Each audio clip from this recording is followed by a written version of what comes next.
ஆனால் இப்போ ஒரு ஆணுடைய காதலை ஒரு பெண் எழுதுகிறாங்க ரொம்ப அழகாக. நீங்கள் ஸ்டோரிக்குள்ளெல்லாம் போய் பார்த்தீங்கன்னா இது என்ன கள்ளக்காதலுக்கு இப்படி ஒரு பாட்டு எழுதியிருக்காங்களா அப்படின்னு தோணும்.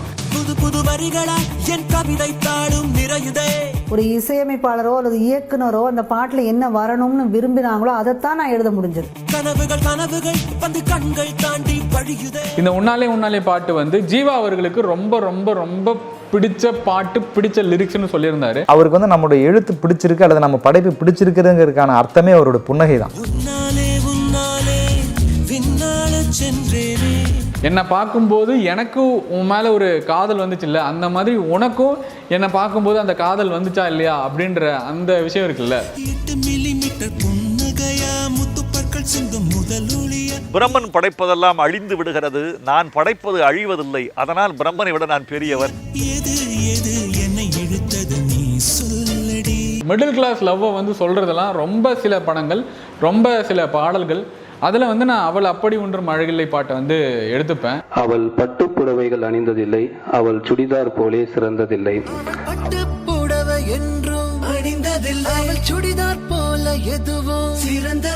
அவன் என்னோடது இல்லை அப்படின்றப்ப சரி மறந்து போ அப்படின்னு சொல்லி அவனுடைய மனசா அவன் வந்து காயப்படுத்திக்கிறான். அவனுடைய காதலை தான் அவன் வந்து இன்னும் வந்து ஒரு படி மேலே ஏற்றி சொல்கிறான். ஸோ அவ்வளோ அழகாக இந்த பாட்டை வந்து சொல்லியிருப்பாங்க.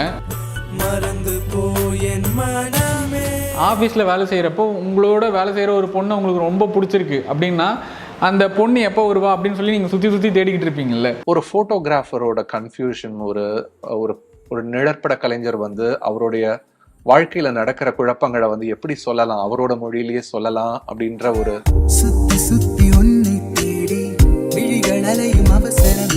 இதில் பாய்ஸ் கனெக்ட் பண்ணுற அவங்களோட லவ்வை சொல்கிற மாதிரியான ஒரு வரி வந்து, நீ அன்பாய் பார்க்கும் பார்வையிலே என் ஜீவன் வாழுதடி, நீ அன்பாய் பார்க்கும் பார்வையிலே என் ஜீவன் வாழுதடி. எவ்வளவு அந்த 2 லைன்லே வந்து முடிஞ்சிச்சு, அவ்வளோதான். இதான் வந்து ஒரு பையன் வந்து ஒரு பொண்ணுக்கிட்ட எக்ஸ்பிரஸ் பண்ணணும்னு நினைக்கிற அந்த லவ். நீ ஆதரவாக தோள் சாய்ந்தால் என் ஆயுள் நீளுமடி. Obsession obsession obsession. இந்த அப்சஷன் பற்றி இப்போ எல்லாரும் பேசிகிட்டு இருக்காங்க. ஸோ நாம் லிரிக்காக ஒரு விஷயம் பண்ணலாம் அப்படின்னு சொல்லி இந்த வீடியோவில் வந்து சொல்ல போகிற விஷயம் வந்து men's obsession using songs what cannot be said. வார்த்தைகளால் சொல்ல முடியாததையும் பாடல்கள் மூலம் கேட்டு உணர்கிற ஆண்களின் காதலை பற்றியும் அதுக்குள்ளே இருக்கிற ஈடுபாடை பற்றியும் நம்ம இந்த வீடியோவில் பேச போகிறோம். லிரிக்கலி அந்த பாட்டுக்கு வந்து வேல்யூ இருக்கணும். அந்த லிரிக்கல் வேல்யூக்காக நிறைய பேர் வந்து பாட்டு கேட்குறீங்க. உனக்கு அமையுது, எனக்கு அமையுது. 8 பாடலாசிரியர்கள் 8 பாடல்களை பற்றி இந்த வீடியோவில் சொல்ல போகிறேன். 8மே ஸ்பெஷல்னு சொல்லலாம். கடவுளே, இது ரொம்ப மோசம். ஆண்களுடைய காதல் அதை வந்து நிறைய பேரால் சொல்ல முடியாது. ஆனால் அந்த உணர்வை கடத்துகிற நிறைய பாடல்கள் இருக்கும். அப்படி வரும்போது வாலி சார் கிட்டேருந்து ஆரம்பிக்கலாம். மின்னலே ஆல்பம்ல இருந்து வெண்மதி வெண்மதியே அப்படின்ற பாட்டு. அந்த டியூனை கேட்ட உடனே வாலி சாருக்கு ரொம்ப பிடிச்சிருச்சு. இதுக்காக நம்ம என்ன வேணா பண்ணலாம் அப்படின்னு சொல்லிட்டு ஜிவிஎம்மை கூப்பிட்டு கதை கேட்டு அந்த கதையோடைய வரிகளை வந்து இந்த பாட்டுக்குள்ளே நம்ம சொல்லலாம் அப்படின்னு சொல்லிட்டு அப்படி எழுதின ஒரு பாட்டு தான் இந்த பாட்டு. நம்ம பெஸ்ட்டாக கொடுத்துடணுயா இந்த பையனுக்காக அப்படின்ற மாதிரி எஃபர்ட் போட்டிருந்தார் வாலி சார். எல்லாத்துலேயும் ரொம்ப பர்ஃபெக்டாக இருக்கக்கூடியவர். சினிமாவில் அதெல்லாம் ரொம்ப கஷ்டம்.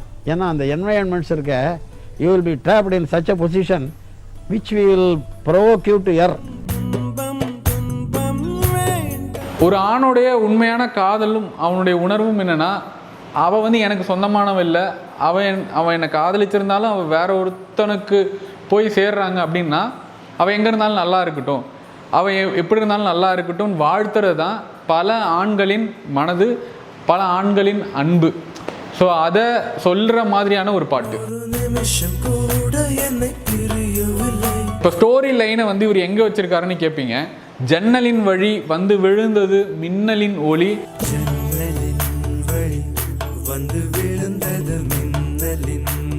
அதில் தெரிந்தது ஆசை முகம் அப்படின்ற அந்த வரி வந்து ஃபர்ஸ்ட் டைம் அவரை வந்து அந்த மீட் பண்ணுற அந்த விஷயங்களை வந்து வாலி சார் சொல்லிட்டாரு. அதில் தெரிந்தது அழகு தேவதை அதிசய முகமே. இப்போ மென்னோட லவ்வை சொல்லணும்ல, அதுவும் ஸ்பெஷலாக சொல்லணும்ல. அவளோட அழகை பாடுறதுக்கு ஒரு மொழி இல்லை, அதை அளந்து பார்க்கறதுக்கு நிறைய கண்கள் இல்லை. என இருந்த போதும் அவள் எனதில்லையே, மறந்து போ என் மனமே. அவன் என்னோடது இல்லை அப்படின்றப்ப சரி மறந்து போ அப்படின்னு சொல்லி அவனுடைய மனதான் அவன் வந்து காயப்படுத்திக்கிறான். அவனுடைய காதலை தான் அவன் வந்து இன்னும் வந்து ஒரு படி மேலே ஏற்றி சொல்கிறான். ஸோ அவ்வளோ அழகாக இந்த பாட்டை வந்து சொல்லியிருப்பாங்க. when it comes to நா முத்துக்குமார், இந்த ட்ரீட்மெண்ட்டே வேறு மாதிரி இருக்கும். நீங்கள் உடனே வந்து யுவன் நா முத்துக்குமார் காம்போ, அந்த சாங்கு இந்த சாங்கு பையா ஆல்பம் அப்படின்னு சொல்லி நிறைய யோசிப்பீங்க. நான் இதில் வந்து எடுத்துருக்கிறது வந்து ரொம்ப ஸ்பெஷலான ஒரு பாட்டு. அங்காடி தெருவிலேருந்து அவள் அப்படி ஒன்றும் அழகில்லை அப்படின்ற பாட்டு. இதில் ஒரு ஸ்பெஷலான விஷயம் என்னென்னா, நான் முத்துக்குமார் அவர்கள் முதல்ல அவங்க வந்து பொண்ணு பார்த்துட்டு வந்ததுக்கப்புறம் திருமண பத்திரிகை அடிக்கிறாங்க. அந்த பத்திரிகை அடிக்கிற இதில் வந்து ஒரு பாட்டு எழுதணும் அப்படின்னு சொல்லி முடிவு பண்ணி அவர் எழுதின பாட்டோடைய அவர் எழுதின அந்த பாட்டு தான் வந்து அவள் அப்படி ஒன்றும் அழகில்லை. கிட்டத்தட்ட ஒரு 3 வருடத்திற்கு முன்பு எனக்கு திருமணம் நிச்சயிக்கப்பட்ட போது அந்த திருமண பத்திரிகையில் ஒரு பாடல் எழுதலாம் என்று ஒரு எண்ணம் வந்தது. அதற்காக எழுதிய பாடல் தான் அந்த பாடல். நிறைய பேர் இதை கேட்டுட்டு இதெல்லாம் வேணாம்ப்பா, இது இப்படி கல்யாணம் ஆகிறதுக்கு முன்னாடியே ஏதாவது பிரச்சனை ஆகிட போகுது அப்படின்லாம் நிறைய பேர் சொன்னாங்க. இது வந்து என்னுடைய மனைவிக்காக நான் வந்து எழுதுகிற ஒரு பாட்டு அப்படின்னு சொல்லிட்டு அவர் எழுதியிருப்பார். அந்த கவிதையை அவர் சொல்லியும் இருப்பார். அவள் அப்படி ஒன்றும் அழகில்லை, அவளுக்கு யாரும் இணை இல்லை. அவள் அப்படி ஒன்றும் அழகில்லை, அவளுக்கு யாரும் இணை இல்லை. அவள் அப்படி ஒன்றும் நிறமில்லை, ஆனால் அது ஒரு குறையில்லை. அவள் அப்படி ஒன்றும் கலரில்லை, ஆனால் அது ஒரு குறையில். சினிமாவில் நான் நிறைய பார்த்த வரைக்குமே பணக்காரங்களோட லவ், ஒரு பணக்காரனாக இருக்கான், அவன் வந்து எப்படி லவ் பண்ணுறான், அந்த பணக்கார பொண்ணு அவனை லவ் பண்ணுது, அந்த பணக்காரன் அப்படின்ற அந்த இதுக்குள்ள அவள் பெரிதாய் ஒன்றும் படிக்கவில்லை, அவளை படித்தேன் முடிக்கவில்லை. அவள் பெரிதாய் ஒன்றும் படிக்கவில்லை, அவளை படித்தேன் முடிக்கவில்லை. அவள் பெரிதாய் ஒன்றும் உயரமில்லை, அதனால் ஒன்றும் துயரமில்லை. மிடில் கிளாஸ் லவ்வை வந்து சொல்கிறதெல்லாம் ரொம்ப சில படங்கள், ரொம்ப சில பாடல்கள். அதில் வந்து நான் அவள் அப்படி ஒன்றும் அழகில்லை பாட்டை வந்து எடுத்துப்பேன். எவ்வளோ அழகான ஒரு லிரிக்ஸ் பாருங்களேன். அவள் பட்டு புடவைகள் அணிந்ததில்லை, அவள் சுடிதார் போலே சிறந்ததில்லை. பட்டு புடவை என்றும் அணிந்ததில்லை, அவள் சுடிதார் போல எதுவும் சிறந்ததில்லை. இன்ஃபேக்ட் இதை வந்து வஞ்ச புகழ்ச்சி அணியாகவும் நம்ம வந்து எடுத்துக்கலாம். ஏன்னா புகழ்வது போல பழிப்பதும் பழிப்பது போல புகழ்தலும் இந்த பாட்டுக்குள்ள இருக்கும். அவள் திட்டும் போது வலிக்கவில்லை, அந்த அக்கறை போலே வேறு இல்லை. அவள் திட்டும் போதும் வலிக்கவில்லை, அந்த அக்கறை போலே வேறு இல்லை. End of the day love comes accepting what. அவங்க எப்படி இருந்தாலும், அவங்க வந்து அழகாக இருந்தாலும் அழகாக இல்லைனாலும், உயரமாக இருந்தாலும் உயரமாக இல்லைனாலும், பணம் வச்சுருந்தாலும் பணம் வைக்கலைனாலும், அவங்க கூட இருந்தால் நம்ம சந்தோஷமாக இருக்கோன்ற அந்த ஃபீலிங், அந்த உறவோடு நம்ம வாழணுன்ற அந்த ஃபீலிங் கிடைக்கிறது தான் உண்மையான காதல். அவள் வம்சம் ராஜ வம்சம் இல்லை, அவள் குணத்தில் என்றும் வறுமை இல்லை.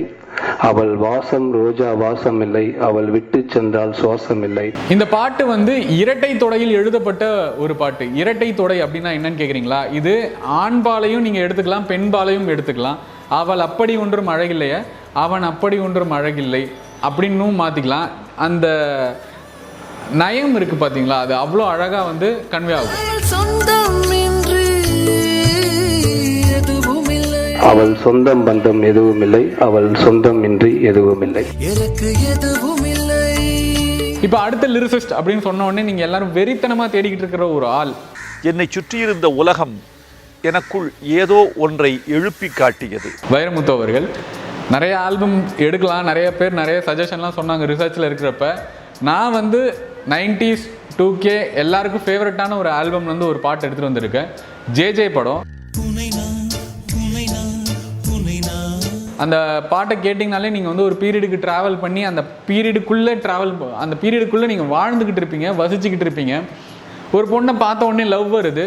அந்த லவ் கனெக்ஷன் அவனுக்குள்ளே எப்படிப்பட்ட ஒரு இம்பேக்டை க்ரியேட் பண்ணுது, அதை வந்து ஒரு பாடல் வரிகளாக சொல்கிறணுன்றப்ப Vairamuthu did the best in this album. கல்லைத்தானே செதுக்குவான் சிற்பி, சொல்லைத்தானே செதுக்குவான் கவிஞன். என்னை 2 சரணம் வச்சுக்கலாம். ஒரு சரணம் வந்து அவளுடைய அழகை பற்றி சொல்கிறது, இன்னொரு சரணம் வந்து அவளை வந்து நான் மறுபடியும் சந்தித்து மறுபடியும் சேரணும் அப்படின்ற மாதிரி. 8 மில்லிமீட்டர் புன்னகையா, 8 மில்லிமீட்டர் புன்னகையா, முத்துப்பற்கள் சிந்தும் முதலொளியா. பிரம்மன் படைப்பதெல்லாம் அழிந்து விடுகிறது, நான் படைப்பது அழிவதில்லை, அதனால் பிரம்மனை விட நான் பெரியவன். எது எது என்னை இழுத்தது நீ சொல்லடி. இதில் வந்து அந்த மேல் பியூட்டி அவனோட காதலை சொல்கிற இடம் அப்படின்னு நான் வந்து உங்களுக்கு ஸ்பெஷலாக சொல்கிற போது, என்னை காணும் போது கண்ணை பார்த்து சொல்லு, கண்ணே என் போல நீயும் காதல் கொண்டாயா. அதாவது என்னை பார்க்கும்போது எனக்கும் உன் மேலே ஒரு காதல் வந்துச்சு இல்லை, அந்த மாதிரி உனக்கும் என்னை பார்க்கும்போது அந்த காதல் வந்துச்சா இல்லையா அப்படின்ற அந்த விஷயம் இருக்குல்ல. கண்ணே என் போல நீயும் காதல் கொண்டாயா. இப்படி தான்ப்பா சொல்லணும் அப்படின்ற மாதிரி இருந்துச்சு. நிறைய பேர் நம்ம நினைப்போம்ல. வெட்கமின்றி மண்ணில் அலைவேனே, ரெக்கையின்றி விண்ணில் திரிவேனே. எல்லா பாத்திரத்தோடும் நான் வாழ முடியாது, வாழ்ந்து விடவும் கூடாது. கதாபாத்திரத்தை உள்வாங்கி கொண்டு எழுதுகிறோம். உயிர் எங்கே எங்கே என்று உடல் தேடும். குட்டி வாலி பா விஜய் அவர்கள் எழுதின ஒரு பாட்டு, உன்னாலே உன்னாலே ஆல்பம். உங்கள் எல்லாருக்கும் தெரியும். அதில் உன்னாலே உன்னாலே பாட்டை பற்றி தான் பேச போகிறேன். இந்த உன்னாலே உன்னாலே பாட்டு வந்து ஜீவா அவர்களுக்கு ரொம்ப ரொம்ப ரொம்ப பிடிச்ச பாட்டு, பிடிச்ச லிரிக்ஸ்னு சொல்லியிருந்தாரு. அவருக்கு வந்து நம்மளுடைய எழுத்து பிடிச்சிருக்கு அல்லது நம்ம படைப்பு பிடிச்சிருக்குதுங்கிறதுக்கான அர்த்தமே அவரோட புன்னகை தான். உன்னாலே உன்னாலே விண்ணால சென்றேனே. ஷூட் பண்ணுறப்ப இதை வந்து எவ்வளோ அழகாக பிக்சரைஸ் பண்ண முடியுமோ அதை வந்து பிக்சரைஸ் பண்ணுறதுல வந்து அவ்வளோ மெனக்கிட்டாராம். அண்டு இந்த பாட்டை வந்து பா விஜய் அவர்கள் அவ்வளோ அழகாக ஹாரிஸ் ஜெயராஜோட டியூனில் எழுதியிருப்பாங்க. பையனோட லவ்வை சொல்கிற இடம் எதுனா, ஒரு பார்வையின் நீளத்தை, ஒரு வார்த்தையின் ஆழத்தை, தாங்காமல் விழுந்தேனே, தூங்காமல் வாழ்ந்தேனே. ஒரு பார்வை நீளத்தை, ஒரு வார்த்தையின் ஆழத்தை. ஒரு பார்வையோட நீளம் எவ்வளவு தூரம், ஒரு வார்த்தையோட ஆழம் எவ்வளவு தூரம் அப்படின்றத வந்து தெரியாமல் இருந்தவங்க தெரிஞ்சுக்கிட்டாங்க. அந்த காதலுக்குள்ளே விழுந்ததுக்கப்புறம் நடக்கிறது இது. தாங்காமல் விழுந்தேனே, தூங்காமல் வாழ்ந்தேனே. இந்த ரோஜா பூ கொடுத்தவன்ட்டெல்லாம் கேட்டு பார்த்தீங்கன்னா தெரியும், அவ்வளவு பேரும் பெண் மாதிரியே பெருவிரல்ல கோலமெல்லாம் போட்டு நின்று இருந்திருக்கான். ரோட்டில் நின்று இப்படி கோலமெல்லாம் போட்டு அந்த ரோஜாவை போட்டு இது மாதிரி 10 ரோஜா வாங்கி ஒரு ரோசா பூ கொடுக்கறதுக்காக வந்து காத்திருந்த காலம். ஸோ இப்போ வந்து நிறைய இடங்கள்ல வந்து ஆப்போசிட்டில் இருக்கிறவங்க லவ் பண்ணுவாங்க. நீ வந்து மழை, நான் வந்து வெயில், வெயிலோடு மழை சேரும், அந்த வானிலை சுகமாகும். நீ என்பது மழையாக, நான் என்பது வெயிலாக. ஸோ ஆப்போசிட்டில் இருக்கிறவங்களும் காதல் கொள்றப்ப அதை அழகாக வந்து லிரிக்கலி சொன்னது வந்து பா விஜய் சார். மழையோடு வெயில் சேரும், அந்த வானிலை சுகமாகும். அடுத்து மதன் கார்கே அவர்கள். இவருடைய வரிகள் வந்து டிஃப்ரெண்ட்டாக இருக்கும். நிறைய அண்டர் ரேட்டட் சாங்லாம் ஏதாவது சொல்லலாம்னு நினச்சேன். But this man did special in every lyric, every song. So என்னமோ ஏதோ கோபப்படத்துலேருந்து எடுத்துக்கலாம். பேக் ஹாரிஸ் ஜெயராஜ் மாம்ஸ் வந்து நொறுக்கியிருப்பார். நீங்கள் வந்து ஒரு ஆஃபீஸில் வேலை செய்கிறீங்க. ஆஃபீஸில் வேலை செய்கிறப்போ உங்களோட வேலை செய்கிற ஒரு பொண்ணு உங்களுக்கு ரொம்ப பிடிச்சிருக்கு அப்படின்னா அந்த பொண்ணு எப்போ வருவா அப்படின்னு சொல்லி நீங்கள் சுற்றி தேடிக்கிட்டு இருப்பீங்கல்ல. ஸோ அந்த மாதிரி சுற்றி தேடிக்கிட்டு இருக்கீங்க. ஒரு ஃபோட்டோகிராஃபரோட கன்ஃபியூஷன், ஒரு ஒரு நிழற்பட கலைஞர் வந்து அவருடைய வாழ்க்கையில நடக்கிற குழப்பங்களை வந்து எப்படி சொல்லலாம், அவரோட மொழியிலேயே சொல்லலாம் அப்படின்ற ஒரு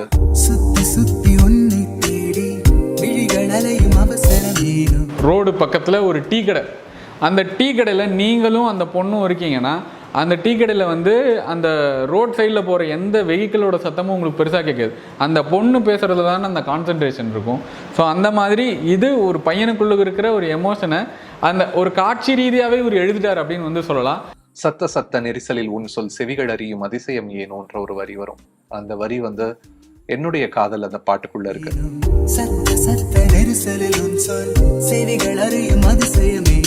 இந்த இலக்கணம் இலக்கியம்லாம் சொல்லுவாங்கள்ல, அந்த மாதிரி இந்த பாட்டுக்குள்ள எனக்கு ஒரு இலக்கிய வரி எதுனா, நெருங்காதே பெண்ணே எந்த நெஞ்செல்லாம் நஞ்சாகும். எவ்வளவு மாடர்னைஸ்டு ஒரு டியூன், மாடர்னைஸ்டு ஒரு பாட்டு. அந்த பாட்டுக்குள்ள இந்த மாதிரியான ஒரு விஷயம் எழுதுறதுக்கெல்லாம் தனி கட்ஸ் வேணும். ஒரு மனதுல இருந்து ஆரம்பிச்சு இன்னொரு மனதுக்கு போயிட்டு வெவ்வேறு இடங்கள்ல போச்சுன்னா எத்தனையோ மனிதர்கள் இருந்தாலும் அந்த காதல் ஒண்ணுதான். நிறைய உணர்வுகள் நம்ம எல்லாராலையும் ஷேர் பண்ணிக்க முடியும். இவ்வளோ பேரை சொல்லிட்டு கண்ணதாசன் அவர்களை பற்றி நம்ம பேசாமல் இருந்தால் எப்படி? ஏன்னா இவங்களுக்கெல்லாம் வந்து விதை போட்டது கண்ணதாசன் அவர்கள். பாட்டு பாடவா அப்படின்ற பாட்டை வந்து நான் எடுத்திருக்கேன். பாட்டு பாடவா, பாட்டு பேசவா, பாமரனுக்கும் புரிகிற மாதிரியான காதல் வரிகளை வந்து அவர் வச்சிருப்பாரு. நீங்கள் அந்த பாட்டு பாடவான்ற அந்த லிரிக்கே வந்து உங்களை பாட்டு பாட வைக்கும். பாடும் சொல்லவா பறந்து செல்லவா. மேகவண்ண ஆடையில், அதாவது மேகத்தோட ஷேட்லேயே வந்து ஒரு பொண்ணு வந்து ட்ரெஸ்ஸு தைச்சிருக்கு. அதை பார்த்த மேகம் அந்த நாணத்தினாலே வந்து மூடிக்குச்சான். ஸோ அதை ஒரு வரியில இப்படி சொல்லிட்டாரு. மேகவண்ணம் போல மின்னும் ஆடையினாலே. அவன் எழுதி வைத்த சாதாரண சினிமா பாடல்களிலே கூட புதிய புதிய அர்த்தங்களை இனிமேல் தமிழர்கள் கண்டெடுக்க போகிறார்கள் என்று ஜெயகாந்தன் சொன்னார். அதுதான் இன்றைக்கு உலகம் முழுவதும் நடக்கிறது.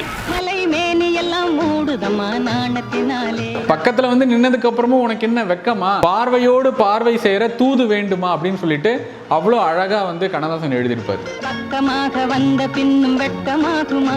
கவிதை உலகத்தில் தன்னை அவன் எப்படி இனம் காட்டுகிறான் தெரியுமா? அது போன்று ஒருவன் அப்படி ஒரு கவிதையை தந்ததாக எனக்கு தகவலே இல்லை. இங்கே பார்வையோடு பார்வை சேர தூது வேண்டுமா. தாமரை அவர்கள் கருகரு விழிகளால் அப்படின்ற பாட்டு. ஸோ எப்போவுமே ஒரு பெண்ணோட காதலை ஆண் எழுதி பார்த்துருப்போம். ஆனால் இப்போ ஒரு ஆணுடைய காதலை ஒரு பெண் எழுதுகிறாங்க. ரொம்ப அழகாக நீங்கள் ஸ்டோரிக்குள்ளெல்லாம் போய் பார்த்தீங்கன்னா இது என்ன கள்ளக்காதலுக்கு இப்படி ஒரு பாட்டு எழுதியிருக்காங்களா அப்படின்னு தோணும். புது புது வரிகளா என் கவிதை தாளும் நிறையுதே. ஒரு இசையமைப்பாளரோ அல்லது இயக்குனரோ அந்த பாட்டில் என்ன வரணும்னு விரும்பினாங்களோ அதைத்தான் நான் எழுத முடிஞ்சது. கனவுகள் கனவுகள் வந்து கண்கள் தாண்டி வழியுதே. ஆனால் நீங்கள் அந்த அளவுக்கு டெப்த்து போவேன்னா நீங்கள் நார்மலாக ஒரு பையனுக்குள்ளே ஒரு காதல் ஏற்படுறத அந்த பொண்ணு வந்து எப்படி விவரித்து எழுதியிருக்காங்கன்னு இப்போ நீங்கள் கவனித்து பாருங்கள். மறந்திட மறந்திட என் மனமும் கொஞ்சம் முயலுதே. நான் வந்து உன்னை மறக்கணும்னு தான் நினைக்கிறேன், மறுபடியும் சந்திக்கக்கூடாதுன்னு தான் நினைக்கிறேன். ஆனால் மறுபடியும் உன்னுடைய ஆசை முகம் எனக்கு முன்னாடி வந்து காதலை வந்து ஊட்டுது அப்படின்றத வந்து இவ்வளோ அழகாக வந்து இந்த லிரிக்கில் சொல்லியிருப்பாங்க. அப்போ நான் அந்த மெட்டும் கொடுத்துட்டாங்க. மெட்டுக்கு தான் எழுதுனது. அந்த மெட்டு ரொம்ப கடினமான மெட்டு எழுதுறதுக்கு. அதுக்குள்ளே இந்த வார்த்தைகளெல்லாம் திணிச்சு போய் எழுதும்போது அவர் படிக்க சொல்லி கேட்குறாரு. கௌதம் காட்சி என்கிட்ட முழுமையாக சொல்லுவார், இதெல்லாம் வரணும்னு கேட்பார். இந்த கதை இங்கேருந்து இப்படி போகுது, இந்த காட்சியை நான் இப்படி எடுத்துகிட்டு போக போகிறேன்னு அந்த பாடல் எழுதுறதுக்கு முன்னாடி வரைக்கும் என்கிட்ட நிறைய பேசுவார். ஆனால் பாடல் நான் எழுத ஆரம்பித்த பிறகு ஒன்றுமே சொல்ல மாட்டார். பாடல் என்னுடையது. என்னுடைய கற்பனைக்கு முழுமையாக விடும் பொழுது எனக்கு எந்த தடையுமே இல்லை. Last but not the least, இந்த லிரிசிஸ்ட்டை பற்றி நிறைய பேருக்கு தெரியுமான்னு தெரியல. பாடலாசிரியர் முத்து விஜயன் அவர்கள். இவர் யார் அப்படின்னா நான் முத்துக்குமாரோடைய நெருங்கிய நண்பர். கிட்டத்தட்ட சினிமாவில் ஒரு 15-20 சாங்ஸ்க்கு மேலே எழுதியிருக்காரு. இவர் எழுதுனதில் ஒரு ஸ்பெசிஃபைடு சாங் வந்து நான் உங்களுக்கு இன்னைக்கு கொடுக்கறது வந்து கண்ணுக்குள்ளே உன்னை வைத்தேன் கண்ணம்மா அப்படின்ற பாட்டு. கண்ணுக்குள்ளே உன்னை வைத்தேன் கண்ணம்மா. ஒரு பொண்ணை வந்து நீ எந்த அளவுக்கு காதலிக்கிற அதை உன்னால் சொல்ல முடியுமா, உன்னோட டெப்த் ஆஃப் லவ் என்னன்றதை விவரிக்க முடியுமா அப்படின்னு கேட்டிங்கன்னா நான் சொல்கிற பாட்டு வந்து இந்த பாட்டு தான். நான் கண்கள் மூட மாட்டேன் அடி செல்லம்மா. ஃபீலிங் எல்லாம் அப்படியே வந்து அள்ளி போட்டு அதை வந்து லிரிக்காக கொடுத்துருப்பாரு முத்து விஜயன் அவர்கள். கண்ணாக கருத்தாக உன்னை காப்பேன் உயிராக. Thanks to S A. ராஜ்குமார். இந்த மாதிரியான லிரிக்கை வந்து பாட்டாக மாற்றுறதுலாம் வந்து சாதாரணமான விஷயம் இல்லை. அண்ட் இந்த பாட்டு வந்து அவருக்கும் ரொம்ப பிடிச்ச பாட்டுன்னு சொல்லியிருக்காரு. உன்னை கண்டேன் கனிந்தேன் கலந்தேனே அட உன்னுள் உறைந்தேனே. இதில் பாய்ஸ் கனெக்ட் பண்ணுற அவங்களோட லவ்வை சொல்கிற மாதிரியான ஒரு வரி வந்து நீ அன்பாய் பார்க்கும் பார்வையிலே என் ஜீவன் வாழுதடி. நீ அன்பாய் பார்க்கும் பார்வையிலே என் ஜீவன் வாழுதடி. எவ்வளவு அந்த 2 லைன்லேயே வந்து முடிஞ்சிச்சு, அவ்வளோதான். இதான் வந்து ஒரு பையன் வந்து ஒரு பொண்ணுக்கிட்ட எக்ஸ்பிரஸ் பண்ணணும்னு நினைக்கிற அந்த லவ். நீ ஆதரவாக தோள் சாய்ந்தால் என் ஆயுள் நீளுமடி. ஸோ இது வந்து நான் 8 லிரிசிஸ்ட்டை வச்சு 8 பாடல்கள் வந்து சொன்னேன். இதில் நிறைய பாடல்கள் ரொம்ப எல்லாருக்கும் பரிச்சயமான ஒரு பாட்டு தான். உங்களுக்கு இந்த மாதிரியான ஒரு காதலை வந்து இவ்வளோ அழகாக அந்த விஷயத்தை வந்து படிமமாக அவங்க சொல்லியிருக்காங்க அப்படின்னு உங்களுக்கு ரொம்ப பிடித்த வரிகளை வந்து கமெண்ட்டில் சொல்லுங்கள். மீண்டும் இது மாதிரி சுவாரஸ்யமான இன்னொரு வீடியோவில் உங்களை சந்திக்கும் வரை உங்களிடமிருந்து விடைபெறுவது உங்கள் தமிழண்ட ரமேஷ். நன்றி, வணக்கம்.